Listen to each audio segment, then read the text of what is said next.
Hello and welcome to Dear Grief Guide, a podcast where each week I answer one anonymous letter from a listener feeling lost, stuck, heartbroken, or overwhelmed in the midst of grief. My name is Shelby Forsythia. I'm a grief coach and author, and I'm here to help you create a life you love from the life loss forced you to live. Let's get to today's letter.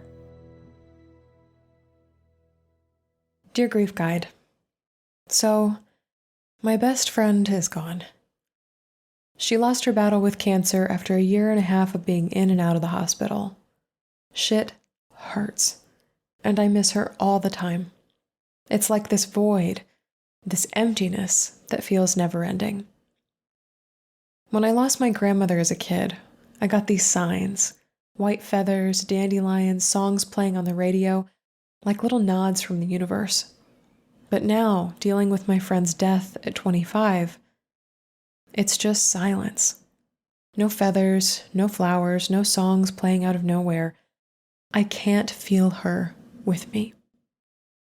I tried seeing a medium, hoping for a clearer connection. It helped a bit.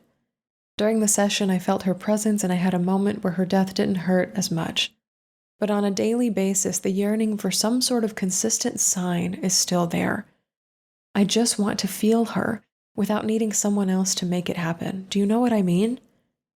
How on earth do I get through this loss when those signs that I just thought would appear like magic aren't showing up? I want to know she's with me, like those little reminders that she's still around. I'm hoping you can help. Sitting in silence. Hi, Sitting in Silence. I resonate with this one because so many of my clients, their biggest pain point, their biggest hard thing in the aftermath of loss is I cannot feel my person with me. I don't know where they are. I don't know where they went. I went from seeing them every day, every week, a couple of times a year, knowing that they were still here, to poof, as if by magic, as if by an awful witch's curse, they are suddenly gone. Vanished into the ether. Were they even here at all? There's this sense that they've gone missing and they may never appear again. And there's this sense too on like a soul or a spiritual level that the connection that you had with them is permanently severed, that the line has gone dead, for lack of better phrasing, and you will never hear from them or receive any other sort of transmission ever again. I'm placing so much breath here and acknowledgement of how hard that story is. If that's the story that's playing in your head right now, how hard that is to live with and to sit with. And I want to offer you a couple of things today. I have a hunch, and thank you so much for sharing this story about your grandmother's death. I have a hunch that in your childhood, perhaps like many of us, you had more time, more free space in the day with which to listen, to receive signs and symbols. I wonder if, as a first step, you might be willing to give yourself or create for yourself more of that space now, as an adult at 25, whether that looks like silence or space in your calendar, space in the day, sitting in stillness, or engaging in idle play. There's a wonderful book by the author Celeste Headley called Do Nothing, and it speaks to the merits of, cloud spotting, lying on the floor in your room and listening to an album front to back, sitting on public transit without any sort of stimulus like a podcast or an audiobook, even though, thank you for listening to this one, in your ears, just being a human being. It's a wonderful book. If you feel compelled to pick it up, by all means do so. If not, the gist of it is that it's beneficial on so many levels for our brains, our bodies, our nervous systems, even our spirits, to engage in a practice of nothingness, to do nothing. Because we open ourselves up then to the possibility of being inspired, finding rest, and in your case, my hope is being communicated with. Sometimes as kids, we have so much time in the day, we have so much less to worry about, and I'm speaking very broadly here because I don't know what your childhood was like, But oftentimes there's just so much more room to receive because there's so much more room in general. Your life is full, it is rich, it is meaningful, but it is not chaos, it is not busyness, it is not the structure that we have in adulthood. So I wonder if there's a way you can cultivate more of that in your life. The reason I say this, or what's coming forward for me as I say this, is I remember as a kid going outside during recess at school, I used to have this belief that I was connected to the wind. And I wouldn't ever say this out loud, except now that I've talked to so many more people who had the same thing, I know I'm not. I know I'm not crazy for feeling this way, but I would stand still and I would imagine, I would ask the wind to blow. I would ask the leaves in the trees to shake, and when it would, I would listen. And I would smile because I would feel connected to this natural force, wind, that just exists on the planet. I don't know if I necessarily thought I was in charge of it, or I could control it, or I was connected to a universe that could. I don't know what my dial-up connection was with wind, but it was one of my favorite things to do, and I can tell you I have not done it once as an adult. But that's the kind of free space and time and imagination that I'm talking about, is when we offer ourselves more of that time and space. Often what comes rushing in to fill it is these connections, is that imagination, is that sort of magic that we felt was present when we were kids. And a perfect segue from that is the next thing I want to offer you, and that is asking. Asking your friend to show up, just like I asked the wind to show up when I was a kid. I have done this so many times with clients, and I'm thinking of one right now who also lost a best friend to cancer, so no, you are not alone in that sense. And she felt disconnected from her friend, and the only time she felt connected to her was when she was working in her best friend's garden, which she tended after her death. But she said, I want her to show up in so many more ways, and I said, I hear you. A lot of people do.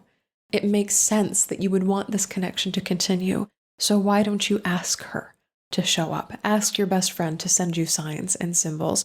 You could do this through journaling. You could do this through praying. You could write a song about it. You could use your time in the shower or the bath or tending to yourself each day to talk to her as if she is in the room with you. But oftentimes, even just setting out some sort of intention, kind of like setting out a plate of cookies for Santa. I'm bringing in a lot of magical childhood figures on this response today, but even setting out these invitations can often help your brain and your heart be more receptive to recognizing when responses come. And the last thing that I want to offer you is another thing that I did with a client who desperately wanted to see signs and symbols from someone they very dearly loved but felt disconnected from. And that is to make a list of things that remind you of your friend. I did this after my best friend died in 2022. And some of the things on the list, I'll just give you 5. Corgis, Hello Kitty, being by the lakefront or anywhere with water, iced coffee, and hearts. And this list of 5 things, Corgis, Hello Kitty, being by the lakefront, iced coffee, and hearts, every time I see them now, I say hello to her. Whether they feel as if they have been magically brought into my life, a stranger walks by with a corgi and an iced coffee on the sidewalks of Chicago, magical. Or if I'm inventing it for myself, it's Valentine's Day at the flower shop where I spend some of my days. I have a part-time job there, and the decor is covered in hearts. That's definitely something I strung up myself. That's definitely something I brought into my own life. That's definitely something that is coincidentally here because of the time of year. And still, every time I see heart decorations, I say hello to my friend. You could turn this into a bingo card and make a game of it. You could invite other people to spot these signs and symbols with you and sort of play a game of Grief I Spy, which is really fun, especially if you have children or a partner or people who knew your best friend, like a community as well, that you'd like to play this game with. My mother, I believe, shows up through coins, and so every time I find a coin, I send a picture to my sister or to my wife. And then sometimes when friends and family members find coins, they send pictures to me, and it's like this giant cosmic game of see a penny, pick it up, all day long you'll have good luck, that we play now in her memory, in her honor. And so we feel in a larger, more connected way as if she is communicating with and surrounding us all. And there's a gift in that. And something I want to say right now, whether it's invented, I invented my own bingo card, I've made my list of 5 symbols and that's how I'm seeing her, or it's magical. It feels like it crosses your path by accident. You did not ask it to be here, but oh my God, there it is. does it matter? This is a question I get so often from grieving people. It's like, I want it to be magical. I want it to feel like I put in no effort. I want it to feel like it was just given to me from the universe, maybe like these signs from your grandmother were. I get that. And also, part of continuing a relationship after loss, it's called the theory of continuing bonds, is taking intentional steps to remember the person that you lost and remind yourself of the love that you shared with them and the positive memories that you shared with them. That's all a part of keeping the relationship alive. You do things that are intentional, and then if you are lucky, and so many of us are lucky, and I know you will be too, sitting in silence, some of these things will come to you because you are already out there in the world looking for them. You have made a list, you have enlisted your friends, you have opened up space in your day, you've done all the things to make that possible.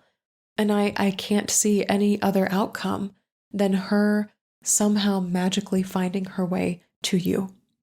Whether through one of your things in the I Spy game, a sign and symbol that you have flagged with her in mind, or something that you would have never guessed would cross your path at all, but you recognize without a doubt is her. I know that will come your way when you put this effort in. Know that you are not alone.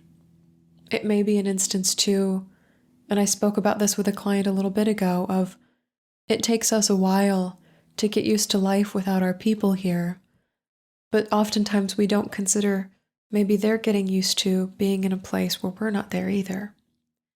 And they're trying to figure out how to best communicate when they're not here in person. A lot of people believe this happens through signs and symbols. It's their way of figuring out how to communicate with us. A lot of people think it happens through things like electricity or songs on the radio or some sort of technology playing a part. A lot of horror movies are based on that, which I don't super love. But yeah, I wonder if maybe your best friend is still trying to figure out how best to communicate with you. And you can say when you ask her, hey, this is how I'll know it's you. I'll make it easy for you. Here's how I know it's you.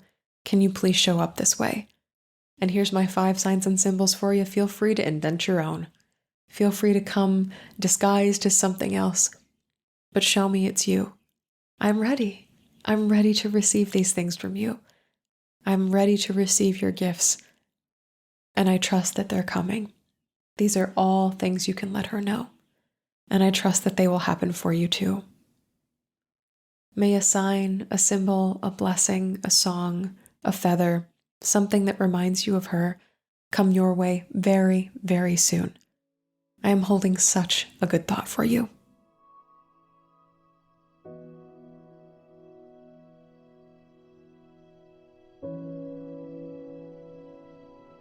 That's all for this episode of Dear Grief Guide. Thank you so much for joining me today. If you're feeling lost, stuck, heartbroken, or overwhelmed in the midst of your own grief, check out my free workshop, Grow Through Grief, 3 ways to stop feeling stuck and start moving forward.